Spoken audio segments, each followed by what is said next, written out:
Hello and welcome to Unacademy IAS English, a one-stop destination for the English medium civil services aspirants. A very good morning and welcome to the daily Hindu news analysis. So let's begin today's discussion by first looking at the topics that we are going to discuss.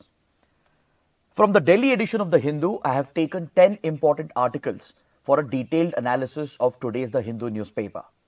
So let's take up these topics one by one and ensure we cover them comprehensively so that you don't have to go back and read the newspaper again. If you guys are benefiting from our initiative, do express your support through your likes and comments, and don't forget to subscribe to our channel. So let's begin and look at the first article from page number 10. This column talks about the pension schemes in India.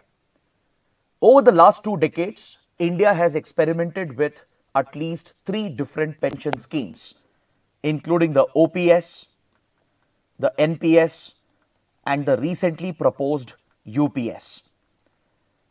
So this article focuses on the pension schemes of India, provides a comparative analysis of the 3 schemes, and it talks about how the government of India should focus more on welfare of the retirees, of the pensioners, and focus on state-led welfare instead of exposing the pensioners to the impact of market forces. So this is a very important analysis being presented here in this article. So let's dive a little deep into the topic and understand everything about this important issue. Recently, the government has proposed a new pension scheme, the UPS or the Unified Pension Scheme. So this has raised a lot of hope for pensioners in the country as it promises universal coverage and promises state-led welfare. It brings back the state-led welfare model as far as social security is concerned. Because the previous system of NPS had attracted a lot of controversy and criticism as compared to the old pension scheme, which had been replaced by the NPS. Now first let's take a look at all the 3 pension schemes. Let's make a comparison between the 3 and understand why the government is now focusing on a universal pension scheme. If you look at OPS, which was prevalent before 2004, this pension scheme, which was applicable to government employees, was considered as a welfare-oriented scheme where the state was guaranteeing a fixed pension to the retiree employees. The retired employees would get a guaranteed fixed pension which was based on their last drawn salary. Essentially, those who retire from government services, they would have a certain sense of financial security. They could plan for their retirement in their old age because there would be a fixed income that would be accrued to their accounts, which was determined based on their last drawn salary. So this scheme was considered as a welfare oriented, a state driven scheme, as the state was contributing to the pension fund and the state was looking after the welfare of the pensioners. But however, this was replaced by NPS post 2004. Under NPS, there was a major concern.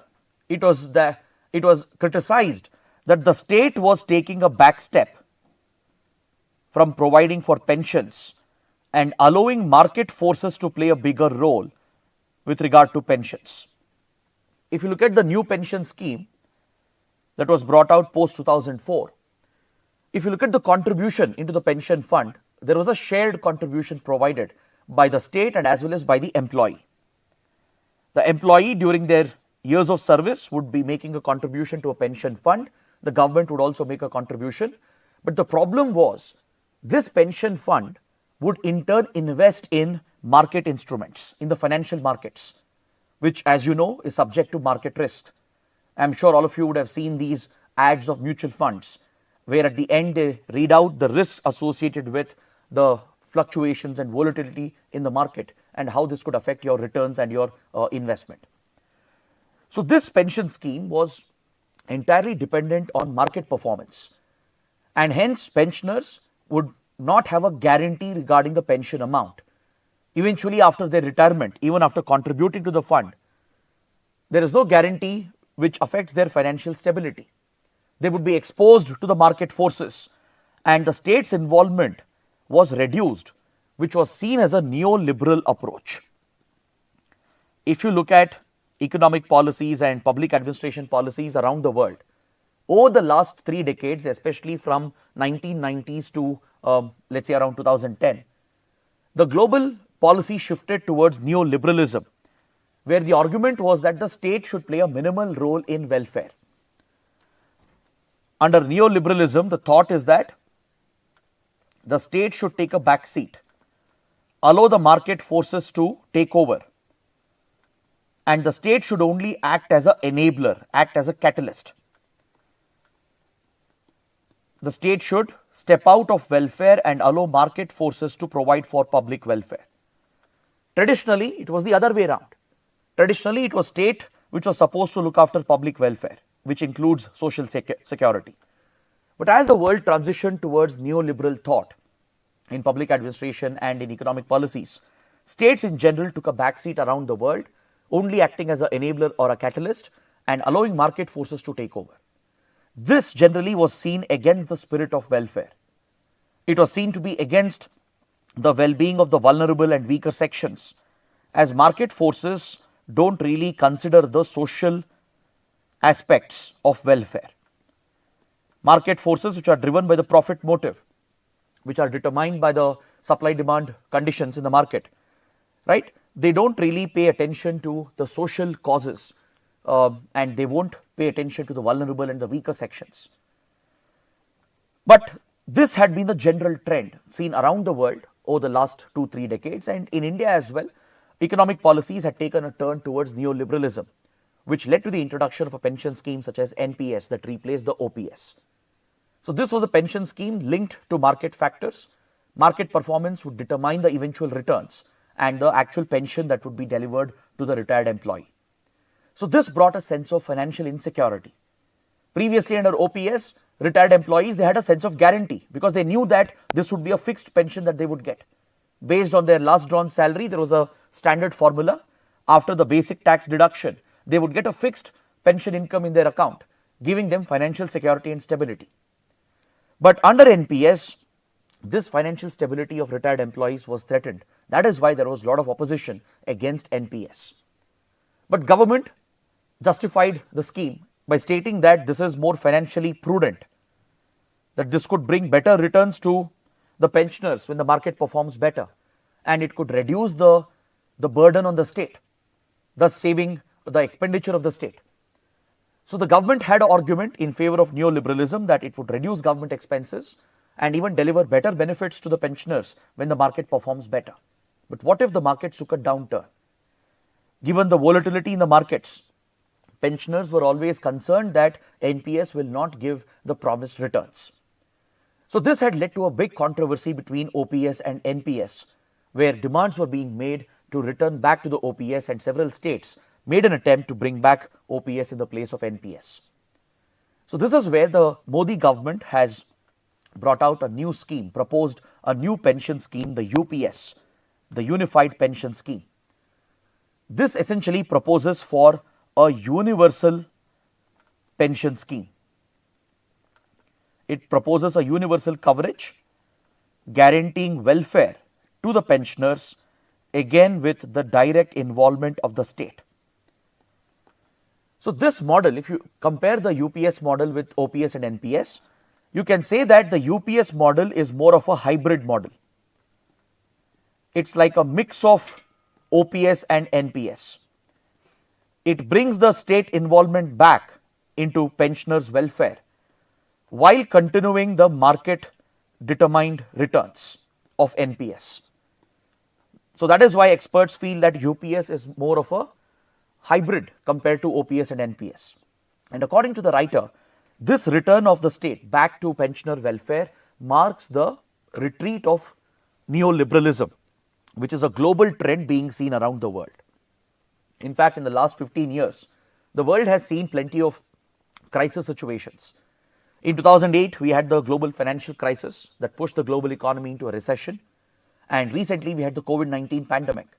These two were major disruptive events that completely that completely upended the global economy and affected the weaker sections and the vulnerable sections. So as a result, there has been a greater demand for state-led welfare, where the state plays a proactive role to uplift the vulnerable and weaker sections. So around the world, we are seeing a trend with regard to public administration and economic policies where there is a retreat from neoliberalism, where there is a move away from the market forces and the states are trying to play a bigger role in welfare. We saw this after COVID-19. When the pandemic broke out and lockdowns were imposed, governments around the world came out with welfare schemes to support the weaker sections and the vulnerable. We had seen a similar outreach from the state after the 2008 financial crisis, where the government came out with easier fiscal and monetary policies along with the central bank to provide for growth, to create opportunities for growth while supporting the weaker sections. So we have seen a bigger role being played by the state over the last 15 years, and this leads to a belief that the world is moving away from neoliberalism and state-led welfare model is again gaining some popularity. So the rollout of UPS promised by the Modi government possibly marks a return of state-led welfare model for pensioners in the country. This is a hybrid model which brings the best of both OPS and NPS, and the Modi government promises universal coverage.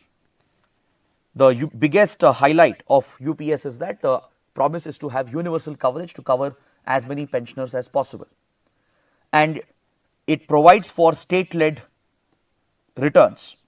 But however, the market component will remain. There will be a market-driven element which will eventually determine the actual quantum of pension that is delivered to the pensioners. So experts are looking at UPS as a much better model than NPS, and they do have some suggestions. The writer of the column is providing few suggestions to make UPS better, to bring it on par with OPS, which was preferred by pensioners as it gave them a guaranteed pension return. Now let's see what are the challenges with regard to UPS, what are the shortcomings that experts are highlighting.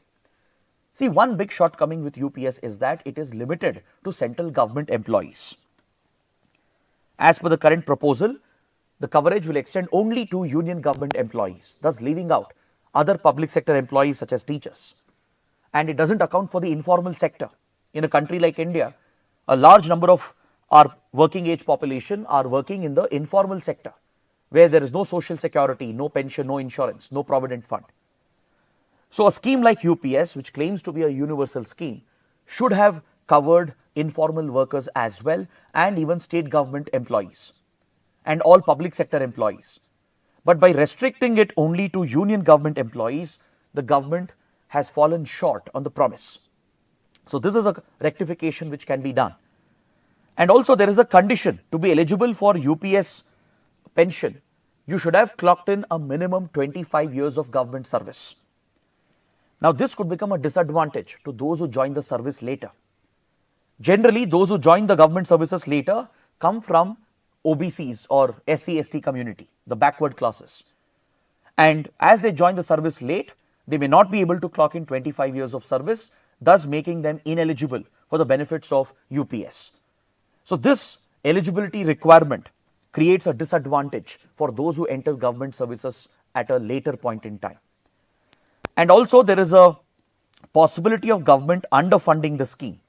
There is no clarity on to what extent the government will fund the scheme, to what extent the government will link the scheme with the market forces. So there will still be the element of market linked returns and uncertainty about government funding, which affects a guaranteed pension for the retired employee. So the experts believe that if these shortcomings are addressed, then UPS can go a long way in bringing back welfare driven model for pensioners that could guarantee a stable return and ensure financial security for old age people, for senior citizens post their retirement. So this is what we take away from this important article. Now let's take a look at a question, and before we look at the question, you should also understand how the government is playing a role in contributing to the scheme.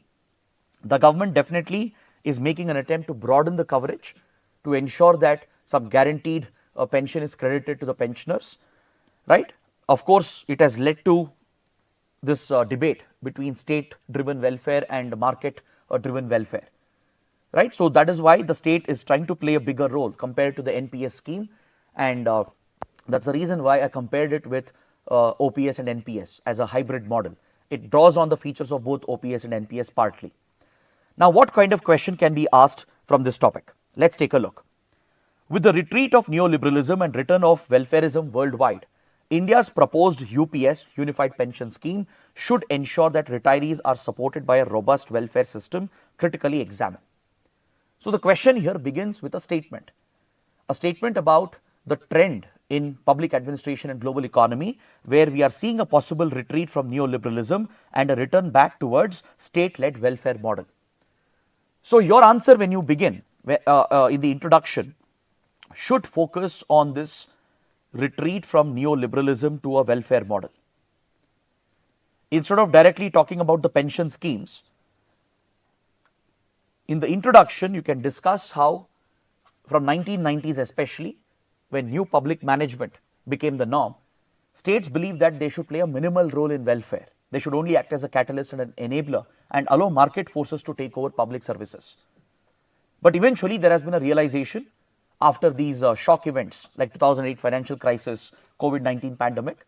It has been realized that states have to play a bigger role in welfare, especially when there are these once in a century events which completely upends the economy, affects the weaker and vulnerable classes. That is when states have to step up and play a bigger role in welfare. And this is a realization that most governments have had around the world. So you can bring out that explanation and point out how we are seeing a retreat from neoliberalism and states playing a bigger role in welfare to provide for essential services and to take care of social security. Then in the body you can start discussing the pension schemes of India. Or in the introduction itself you can set the stage for the pension schemes, and then you can draw a comparison between the three pension schemes, OPS versus NPS versus UPS. Maybe you can draw a table as well. You can compare the three pension schemes with 2-3 points regarding their coverage, regarding the guaranteed returns, market linked performance, the role of the state. So 2-3 points would be more than enough to compare the three, and you can explain how UPS as a hybrid model presents a great opportunity for expanding the coverage of pensions and guaranteeing a return to the pensioners. And also you should highlight the shortcomings. In the second part of the body, you can discuss the shortcomings of UPS, and maybe in the conclusion you can suggest a way forward. You can suggest that the government should factor in informal workers as well, because they have no social security as such. You can suggest that the coverage should be extended to state government employees, and you can even suggest that the strict eligibility criteria of 25 years of service to be eligible for pensions should be reconsidered. So such suggestions will help in fixing the shortcomings, and that essentially would complete your answer. So try to use this model to write an answer for the question and post your answers in the comment section. Now let's look at the next article from page number 12. The Hindu carries a very important article related to the brewing dispute in South China Sea and East China Sea. See, of late, in the maritime theatre of Southeast and East Asia, tensions have been brewing between the powers present in the region. China primarily has been seen as an aggressive expansionist power, which has claimed almost the entire South China Sea to itself. It has claimed several island territories, not just in South China Sea, but even in the East China Sea region. China has resorted to very aggressive tactics, including aggressive military tactics, to disrupt freedom of navigation in this region. So these aggressive moves of China has increased tensions, geopolitical tensions in the region. It has dragged other powers, external powers, into the dispute as well, especially the United States. So as China is locked with these multiple disputes with several countries in the region, external powers like United States and others are also meddling, which is adding more fuel to the tensions present in the region. So that is what we need to explore and understand in detail. So let's start with the basics. Let's understand why South China Sea and East China Sea are critical. Let's understand what's the dispute and also look at some recent events. What is India's position on the conflict and what is happening between China and United States? Why US is playing a role as far as the maritime disputes are concerned in the region. This is what we need to study and learn. If you look at South China Sea in the map, you can easily figure out that it is a critical water body as far as global shipping is concerned. South China Sea lies at the very heart of the Indo-Pacific. In a way, it connects the Indian Ocean with the Pacific Ocean. The Indian Ocean region is linked with the Pacific, thus forming a vital trade link. It's a critical sea lane of communication. According to several reports, close to 55 to 60% of global trade passes through South China Sea. The exports and imports of several countries, including that of India's, passes through this critical water body. Close to 45% of energy trade passes through this region. Oil and gas trade, ships carrying oil and gas supplies, right, pass through this region, and it forms a key part of energy security for several countries. India itself depends on this trade route. A lot of our exports and imports pass through this water body. And also, South China Sea is blessed with precious resources. It is blessed with hydrocarbon reserves. There are known oil and gas reserves present. It's blessed with fisheries. Several countries have a very large exclusive economic zone. And the region is also blessed with precious minerals. Precious minerals found in the sea floor, on the seabed. Apart from that, there are undersea submarine cables that establish digital connectivity between the various countries of the world that passes through South China Sea. So even from a digital connectivity point of view, South China Sea is very critical because there are multiple underwater submarine cables which are crucial for the back end of the internet that connect different continents and different countries, establishing the digital infrastructure. So obviously, the regional powers and the big global powers would be focused on this critical water body given the significance of this region. See, today Indo-Pacific is the buzzword in geopolitics. The global focus of geopolitics and global economy is on the Indo-Pacific. This is where all the big developments are happening around the Indo-Pacific, from Indian Ocean to the Pacific. So South China Sea, which is right at the center, obviously attracts all the attention given the resources present, given its economic importance and strategic significance. Powers like China would obviously try to dominate the South China Sea, East China Sea region. So this pushes China to come up with these unsustainable claims, territorial claims, which goes against international law, which goes against the established rules.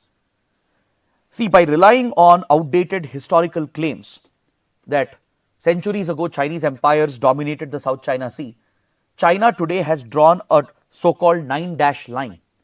Can you see the U-shaped line here? This is the 9-dash line drawn by China, an imaginary representative line that represents China's claims. As you can see, China is unilaterally claiming nearly 90% of South China Sea's exclusive economic zone to itself, which is in contradiction to the established international law, which is the UN clause or the UN Convention on Law of the Sea. UN clause defines maritime boundaries. It defines the jurisdiction, including the EEZ of different countries. So as per UN clause provisions, other littorals of the region like Vietnam, then Malaysia, Indonesia, Brunei and Philippines, they're all supposed to get a fair share of the EEZ present over here in South China Sea. Similarly, in East China Sea, there is an island called Senkaku Diaoyu Island, which belongs to Japan, which is under the control of Japan in the East China Sea, but it is claimed by China. China claims the Senkaku Diaoyu Islands, which is under Japanese control, leading to frequent clashes and tensions between them.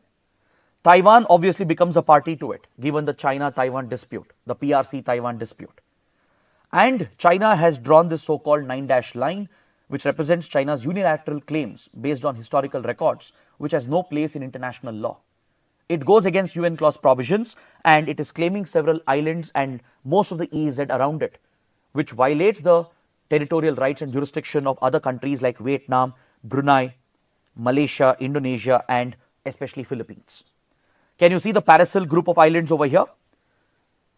According to international law, that is UN clause, most of the Paracel Islands should belong to Vietnam and the EEZ around it should belong to Vietnam, but China claims it unilaterally. So China and Vietnam have a standing dispute going on, and China has resorted to aggressive military action and diplomatic pressure to target Vietnam. In fact, this reminds me of one incident that happened almost a decade ago. See, India and Vietnam are very close strategic partners. So Vietnam had invited India to jointly explore the oil reserves present near Paracel Islands. Obviously, India was interested and we deployed our vessels. ONGC Videsh Limited, OVL, deployed its exploration vessels, which were escorted by the Indian Navy. So these Indian and Vietnamese vessels were jointly exploring the area for oil potential when Chinese Navy, the PLA Navy, intercepted the Indian vessels and threatened the Indian vessels to head back. The PLA Navy ordered the Indian vessels to head back, directing India that we were in Chinese waters when we were actually in Vietnamese waters. Right? We were carrying out an exploration in the EEZ of Vietnam, which is acceptable under international law, but China tried to intercept the vessels and threaten them, thus disrupting freedom of navigation for Indian vessels. Freedom of navigation is a guaranteed right under UN clause. In international waters, also in international airspace, there is a guaranteed right for freedom of navigation and overflight. So both vessels and aircraft enjoy this right in international airspace and in international waters. Freedom of navigation and overflight is a guaranteed right under UN clause, but China keeps disrupting this right. Similarly, China has claimed most of the Spratly Islands, which should belong to Vietnam, Brunei, Malaysia, Indonesia. In fact, there is a small island over here called Natuna Island that should belong to Indonesia, but China claims this and resorts to aggressive action against the fishing boats of Indonesia. But the current flashpoint is mainly focused around the dispute between China and Philippines. At Scarborough Shoal, which you can see in the map over here, and also at Second Thomas Shoal and Mischief Reef, which are small islets located in the South China Sea, which should belong to Philippines as per international law, are being claimed by China. China has resorted to very aggressive tactics to snatch these islands from Philippines. So this has led to frequent clashes, frequent tensions between all these countries. In fact, China has gotten so aggressive that it has built several ports and even military grade infrastructure on some of the islands, so it can step up its military presence. The Chinese Navy, the PLA Navy and its Coast Guard have been resorting to very aggressive military tactics. China has even built artificial islands. It has built artificial islands to further enhance its claims and to create these military outposts where it is creating runways and port facilities so that its naval ships and submarines and aircrafts can be based, which can be used to threaten others and intimidate the other small countries. So China resorts to such aggression against Japan as well in the East China Sea with regard to Senkaku Diaoyu dispute. It has resorted to similar aggression against Vietnam, against Philippines, even against Indonesia. So this ongoing crisis could easily spill over and it could escalate into a bigger conflict, turning even into a potential war. Because China has been resorting to grave zone warfare tactics. The Chinese Navy and Coast Guard have been using their large vessels to intercept the fishing vessels of other countries and the naval Coast Guard vessels of other countries and resorting to illegal methods to deter them and to intimidate them. So grey zone warfare is a military tactic which falls short of actual war. But you resort to these hybrid grey zone military tactics to change the status quo, to pressurize the other country to change the status quo while preventing a full-fledged war.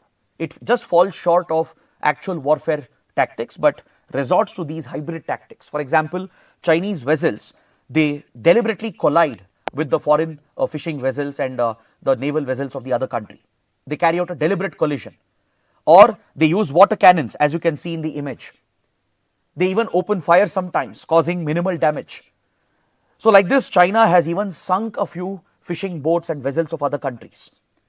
This is what we call as grey zone warfare tactics. These are military tactics, aggressive military tactics, falling just short of actual warfare, but designed to intimidate the enemy, to threaten the other country to change the status quo on the ground. So China has gotten so aggressive against Philippines, especially near Second Thomas Shoal. Philippines has docked a vessel called Sierra Madre, which is a World War era US naval ship. It's a corroding ship which is of no use, but Philippines has left Sierra Madre at Second Thomas Shoal to enhance its maritime claims. So Philippines keeps running resupply missions. It stations a few naval officers on this old rusting ship and it keeps sending resupplies. But Chinese Coast Guard and Navy, they deliberately intercept the resupply vessels and target them with such tactics to deter them.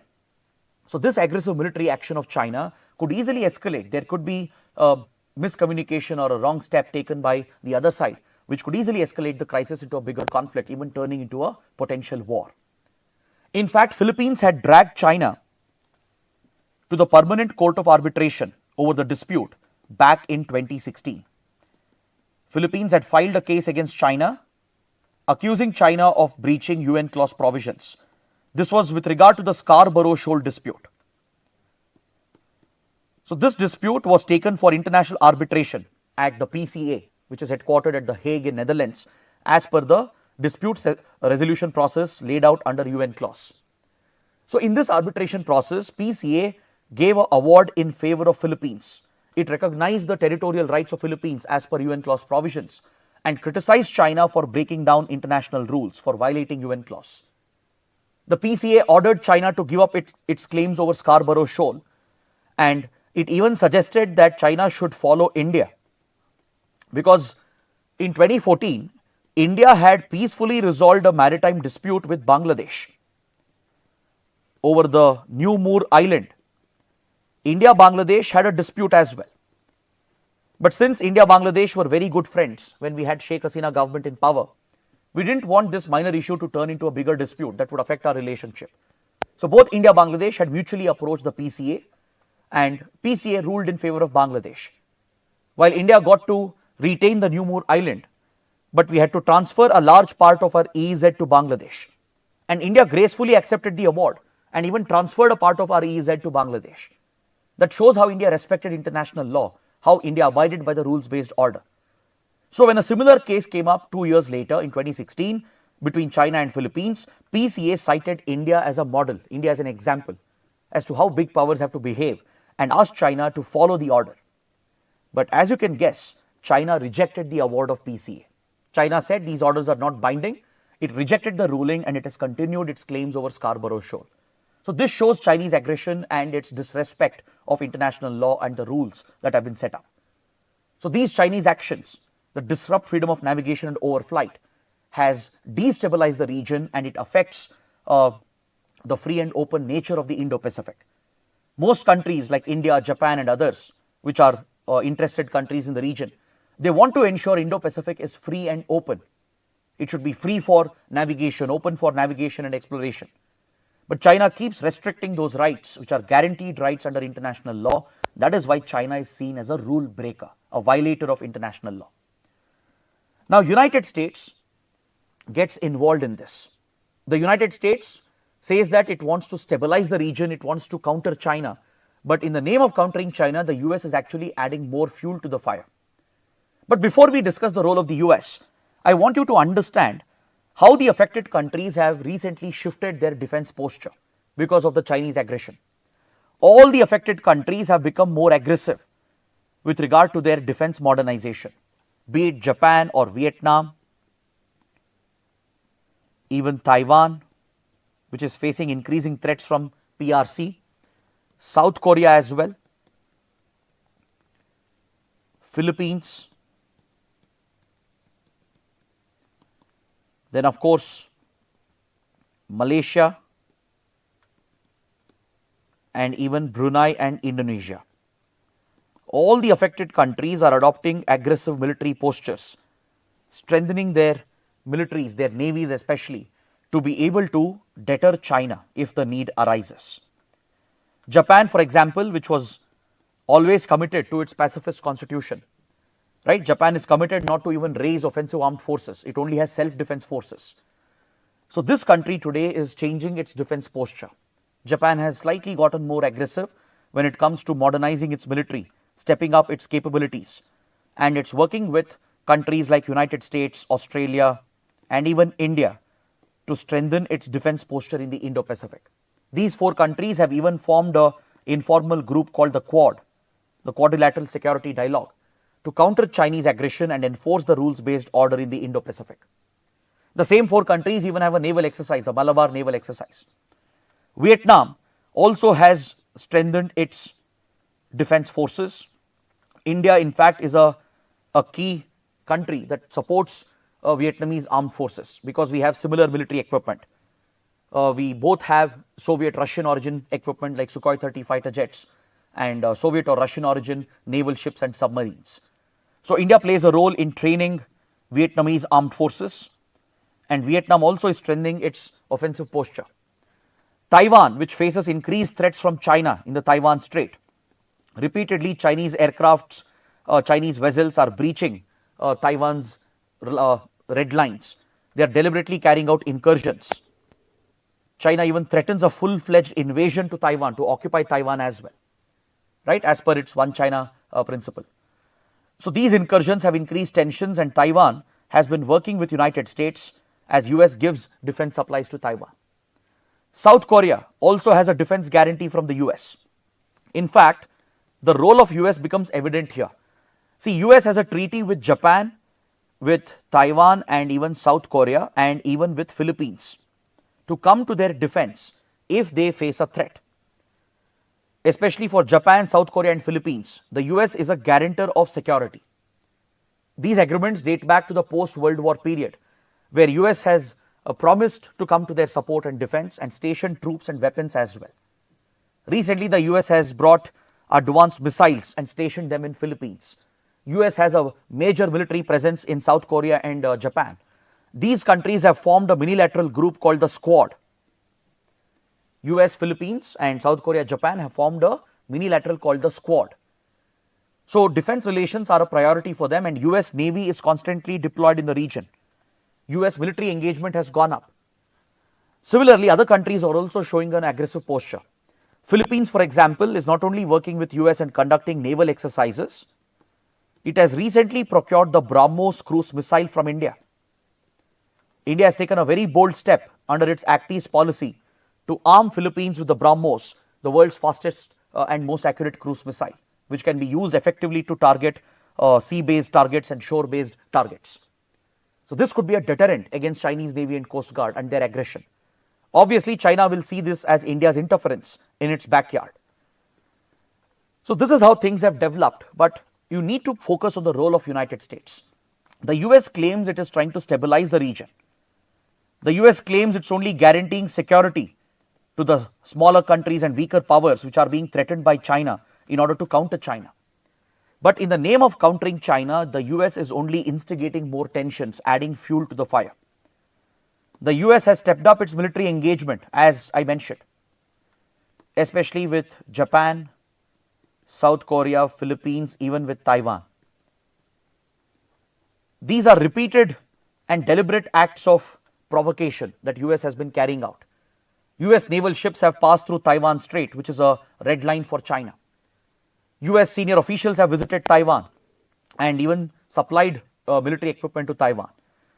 Regular exercises are conducted with Japan, South Korea, and Philippines, and China sees them as a threat. And as I said, there is an American military presence, a very strong military presence. So many experts believe that US is contributing to more tensions, and whatever you see happening here in South China, East China Sea region is part of a larger Cold War rivalry going on between US and China.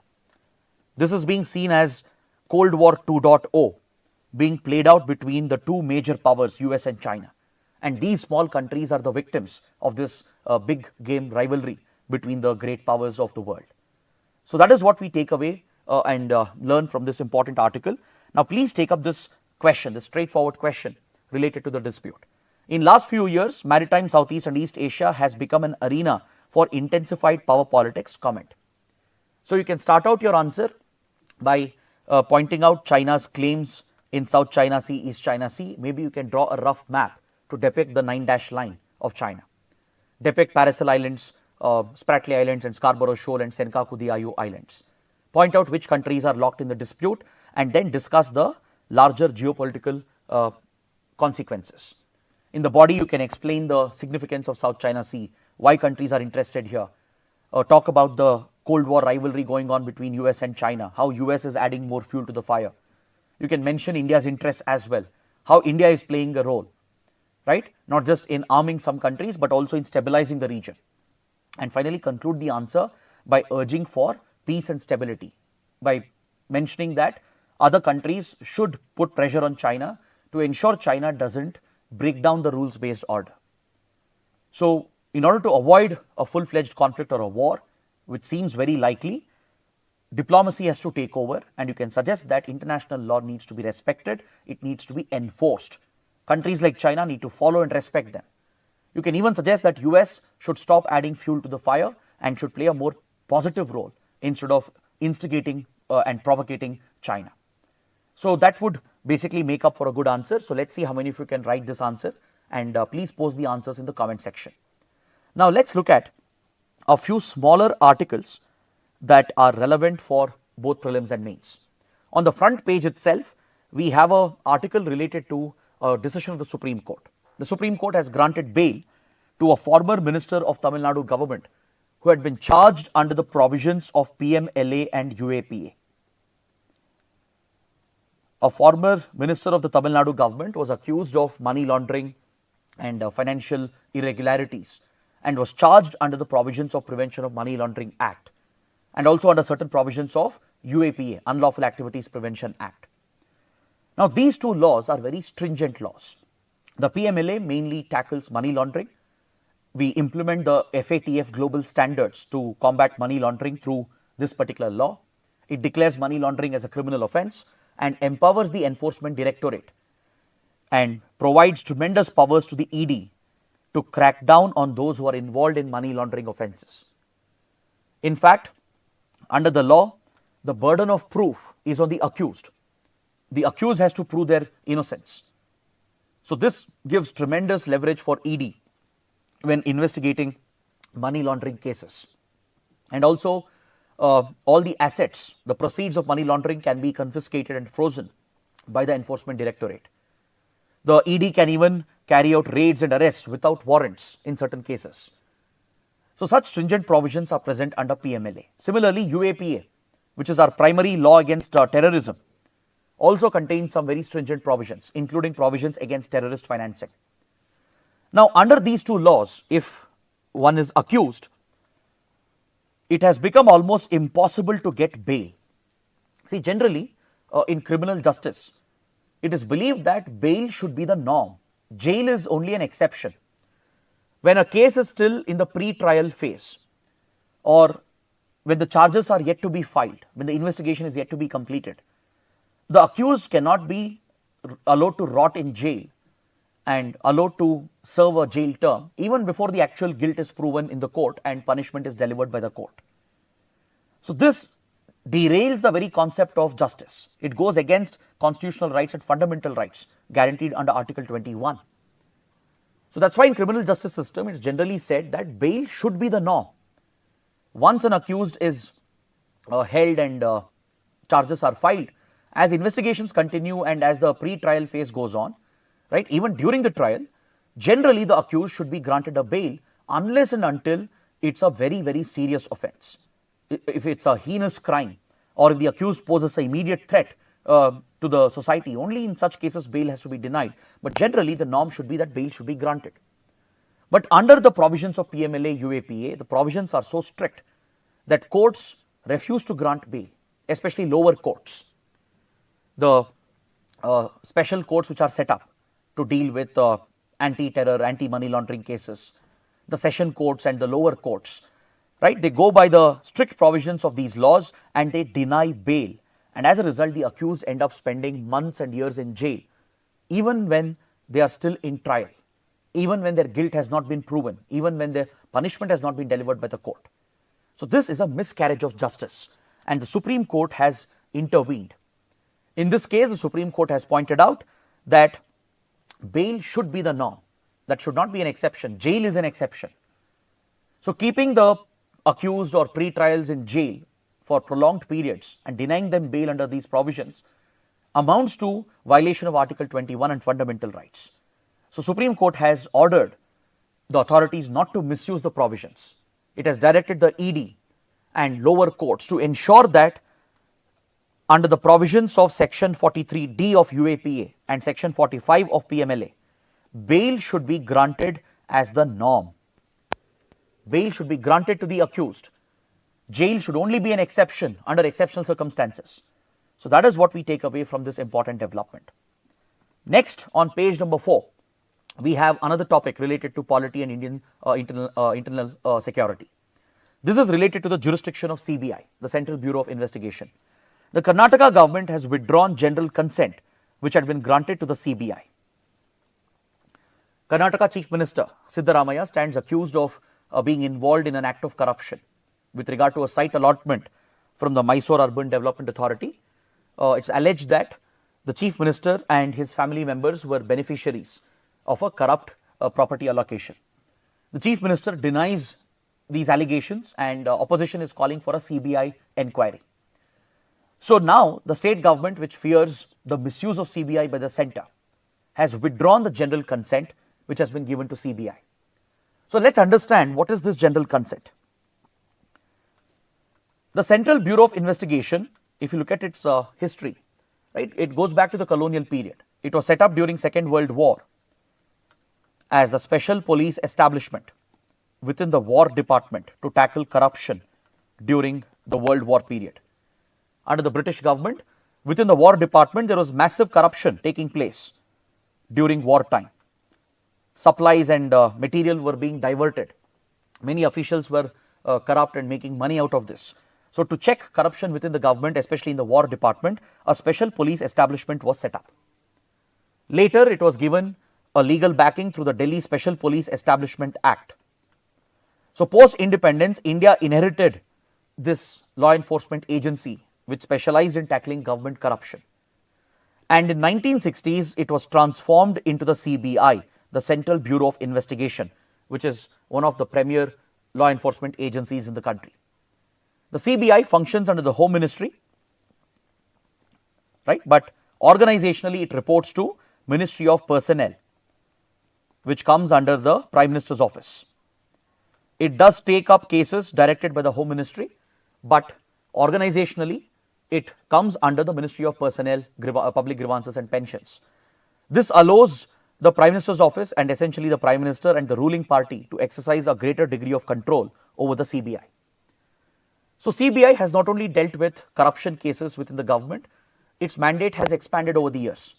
It has dealt with terrorism cases as well, economic offences, even high profile crimes like murders and kidnappings.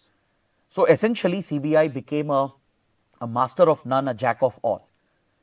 It didn't build up the required capabilities for specialized investigation, rather it kept its foot everywhere, and governments often politicize the CBI through political appointments, and the allegation was that the centre, the ruling party at the centre would often misuse this organization to target opposition ruled states. This is not a mere opinion of few people, or it's not my personal opinion. This is what the Supreme Court has said as well. The Supreme Court called the CBI a caged parrot. Just like a caged parrot sings the tunes of its master. Similarly, Supreme Court compared it to the CBI. CBI is like a caged parrot singing the tunes of its master, which is the ruling party. So the image of CBI has taken a deadly hit. When it comes to CBI's jurisdiction to carry out investigations in states, CBI requires a prior consent because the Delhi Special Police Establishment Act, which is a British era law, doesn't provide the jurisdiction to the CBI. If CBI has to exercise any such jurisdiction at the state level, that would be a breach of the constitutional norms, because policing, law and order comes under the state subject. States have a jurisdiction over there. That would step on the jurisdiction of the state police. So if CBI has to claim jurisdiction and investigate a particular case, CBI requires prior consent from the state governments. Is that clear? There are two types of consent. One is general consent. If a general consent is granted by a state government, then CBI in general will exercise jurisdiction in the state and can take up any case in that particular state. Some states may not have given general consent, or they would have withdrawn general consent. So such states will give specific consent, meaning they will grant consent on a case to case basis. In recent years, many state governments have withdrawn their general consent, just like Karnataka has done, especially opposition ruled states. From Mizoram to West Bengal to Chhattisgarh to Kerala, many states have withdrawn general consent in recent years. Now, Karnataka also has joined the list, meaning going forward, CBI will have to get specific consent from the state governments, from these states where general consent has been withdrawn. On a case to case basis, CBI has to claim jurisdiction, get the consent of the states to take up investigation. The reason why state governments are withdrawing general consent is because states believe that opposition ruled states are being targeted by the center. Ruling party at the center is misusing the CBI to target opposition leaders at the state level. So, the criticism against CBI is that it is heavily politicized. It's not just with the current ruling party at the center. Even in the past, right, with subsequent central governments, the accusation has remained. Even in 1970s, 1980s, 1990s, there were similar accusations that CBI is misused grossly by the ruling party at the center. So, this highlights the issue of politicization of CBI, how several appointments are political in nature, and as to why CBI reports to Ministry of Personnel when ideally it should be reporting to Ministry of Home Affairs. So, there is a lot of criticism against the functioning of CBI in this regard. That is what we need to learn from this article. Now, coming to the next article on page 15, we have a very important article where the Chief Justice of India, D.Y. Chandrachud, has referred to the Indian Constitution as a living document. So, UPSC might ask you, what does it mean when someone says that Constitution is a living document?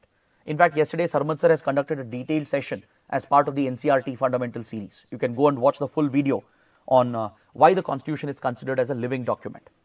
So, let us see what the Chief Justice of India stated. He said that the Constitution is a work in progress. Constitution is not stagnant. Constitution is not dead. It's a living organism. It's a living document that keeps adapting, that keeps evolving to changing circumstances. Because obviously with time, the society changes, right? The requirements of the society changes, and as a result, Constitution has to be flexible to adapt and evolve with those changes. The concept of fundamental rights needs to keep evolving, right? Essential constitutional principles need to evolve as the society, economy evolves and changes as well. And that is exactly what the Chief Justice of India is pointing towards. He has said Indian Constitution is not a static or a dead document. It's not a stagnant document. It's a flexible document. It's a living document. It has gone through several amendments. It has gone through several interpretations by the court.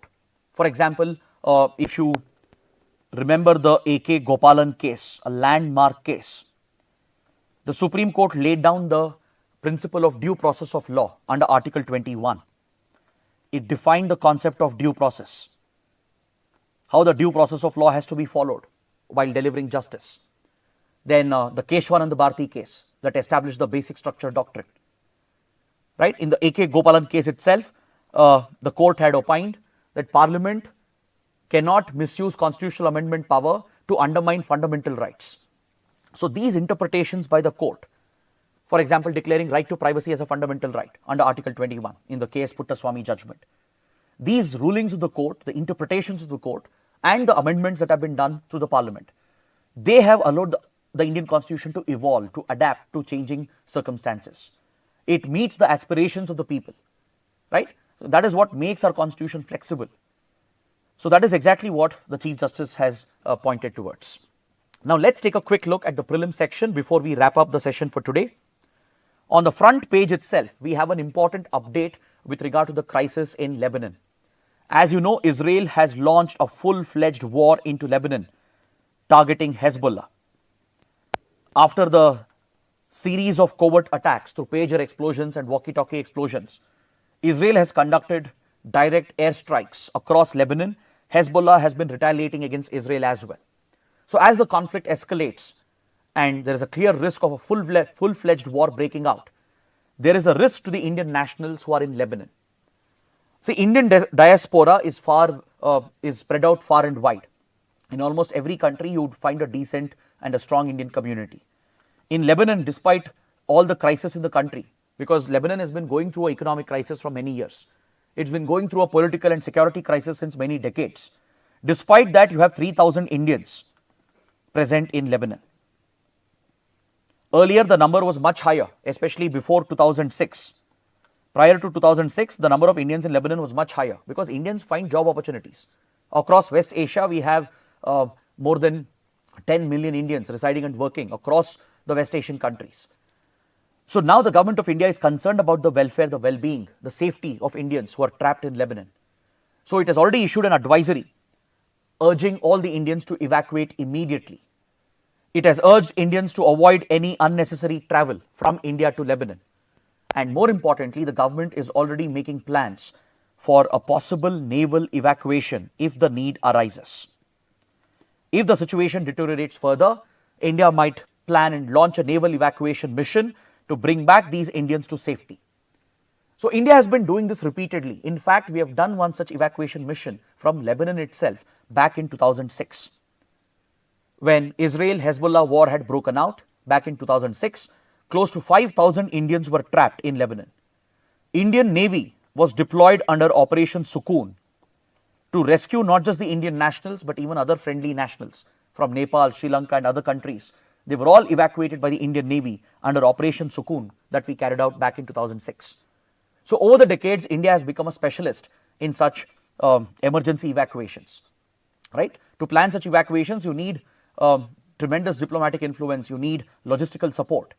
And India has pulled off such evacuations multiple times since the Gulf War, where we evacuated close to 2 lakh people from Kuwait and Iraq, till the recent evacuations in Ukraine, Afghanistan, in Sudan. India has conducted multiple such evacuations, and we are planning and preparing for a similar mission, most likely in Lebanon.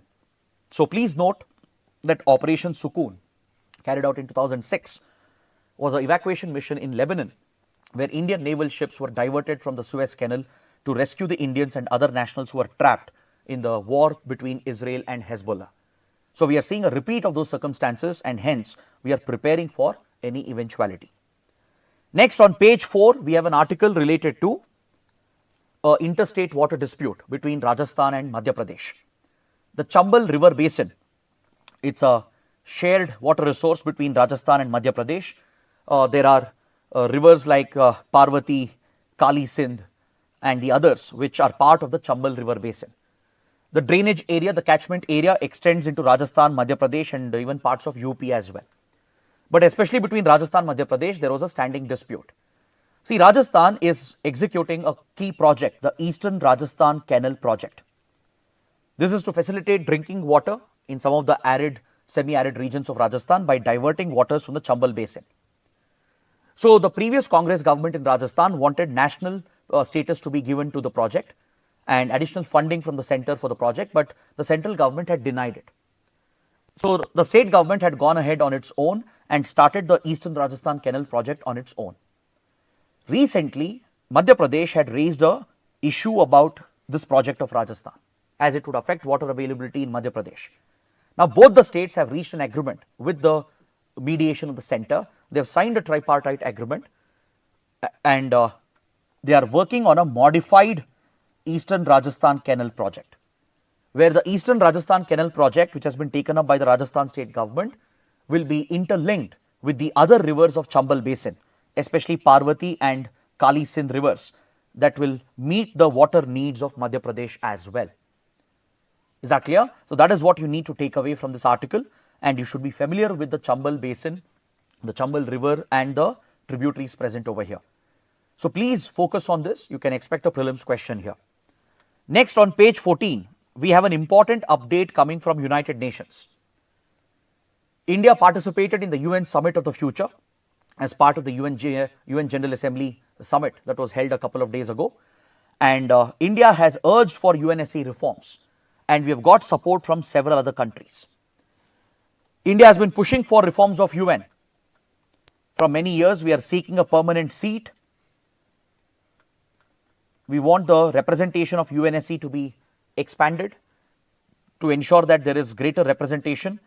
We want new non-permanent members to be added as well, so that unrepresented regions like Africa and Latin America get representation at UN Security Council.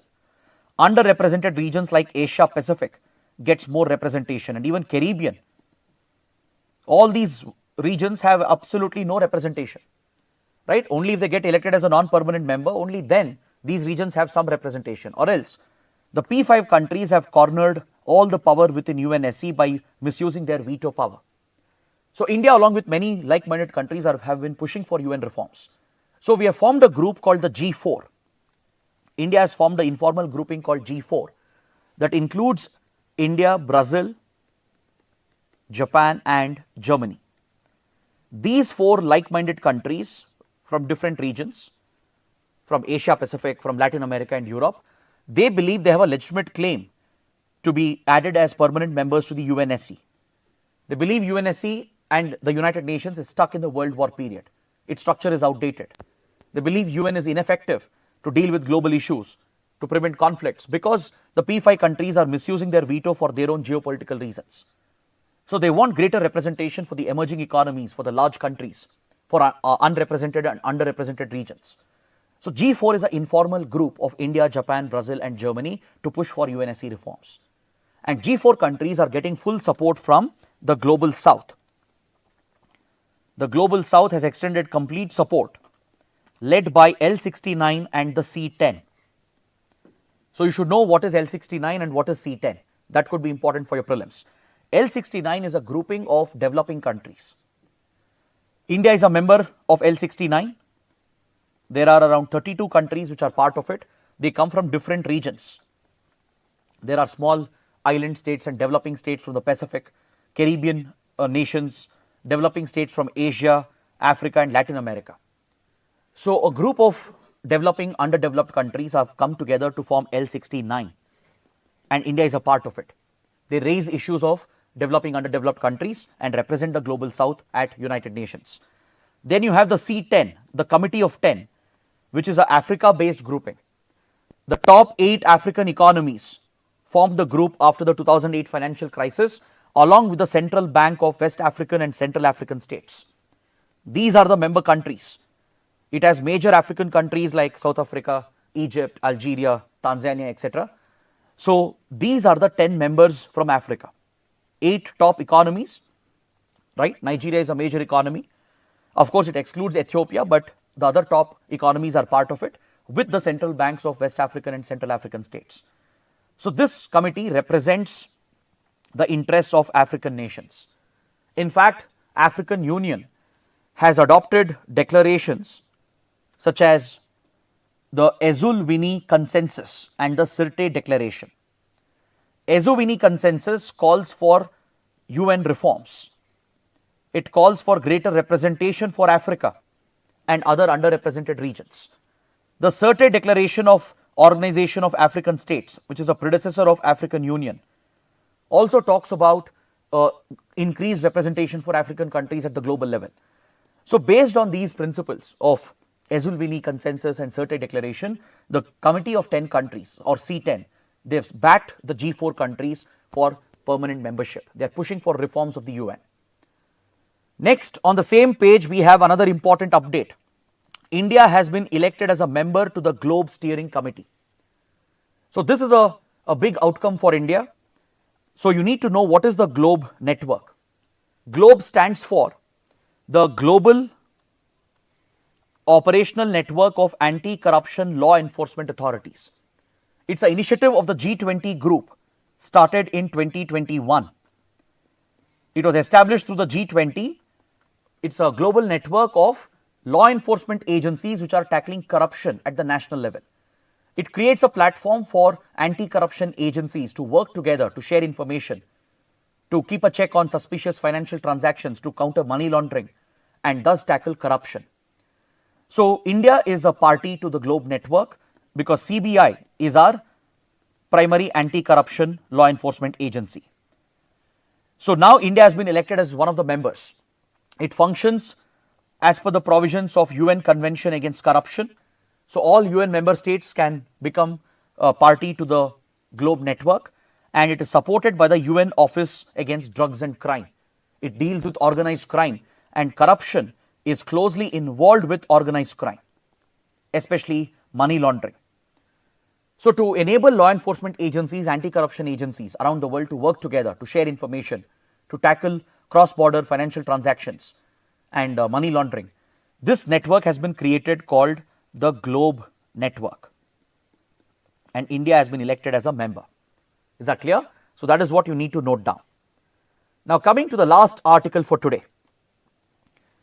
Afghanistan, which is now ruled by the Taliban, has been accused of violating gender rights and violating a UN convention on women rights, and few countries are dragging the Taliban regime to the United Nations so that the Taliban regime can be hit with international sanctions. As you know, Taliban came back to power in 2021 by toppling the then Afghan government after the withdrawal of the American forces. Since then, Taliban has imposed its rigid version of the Sharia law. It has targeted women's rights and committed a lot of violations, including human rights violations.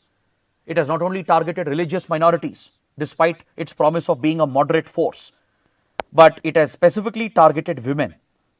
It has enforced strict moral policing, enforced a strict dress code. It has prohibited women above 6 years from getting education. It has targeted schools, prevented women from working, and essentially women's rights have been snatched away after the Taliban came back to power in Afghanistan. So there has been serious concern about the violation of gender rights and human rights, which is a violation of a UN convention called the CEDAW Convention. So few countries such as Australia, Canada, then Netherlands and Germany, they have come together to hold the Taliban regime accountable for violating gender rights and human rights. So they have filed a case at United Nations alleging that Taliban regime is in violation of a UN convention, the CEDAW Convention, which seeks to end all forms of discrimination against women. And Afghanistan is a party to it. The former Afghan government had signed the treaty, is party to it. So any regime of Afghanistan, the Taliban regime as well, shall be accountable under international law. So these countries from the West have aligned together to take Taliban to the United Nations, and they are alleging that Taliban is violating the UN convention that seeks to end discrimination against women, and they are seeking sanctions against the Taliban regime. So please note a few important points about this convention which can be very important for your prelims.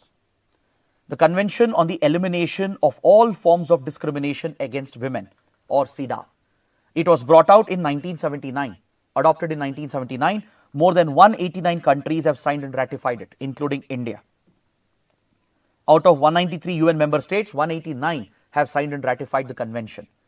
This convention provides for basic rights to women. Gender rights are guaranteed. Countries are expected to uphold and protect these gender rights, to ensure equal treatment of women and to deal with patriarchy in the society. It deals with major issues like societal discrimination of women in patriarchal societies, gender-based stereotypes where women are excluded from certain roles, and also deals with women's safety and security, be it rapes or molestation or trafficking, right, or forceful prostitution where women are pushed by trafficking cartels to take up prostitution. So all such offences are dealt with. So countries are supposed to have strict legislations and policies against these practices. Women's rights in the political space, in the economy, in the labor market is provided under the convention, and countries are supposed to implement them. They have to ensure there is women empowerment, especially that of rural women, guarantee basic educational health rights to them, ensure there is equality, and deal with any form of discrimination. So these are the various provisions of the CEDAW Convention, and Afghanistan is a party to it. So since Taliban is clamping down on gender rights, not allowing women to get educated, not allowing women to work, to be free, right? This is a clear violation of the international convention. That is why this case has been filed against the Taliban regime. On this note, I would like to end my discussion for today. I hope you guys have enjoyed the session, understood all the topics, And if you benefited from the session, do let us know in the comments. And do support us with your likes. That is what keeps us motivated. And I'll see you tomorrow in the next session. Till then, take care. Have a good day.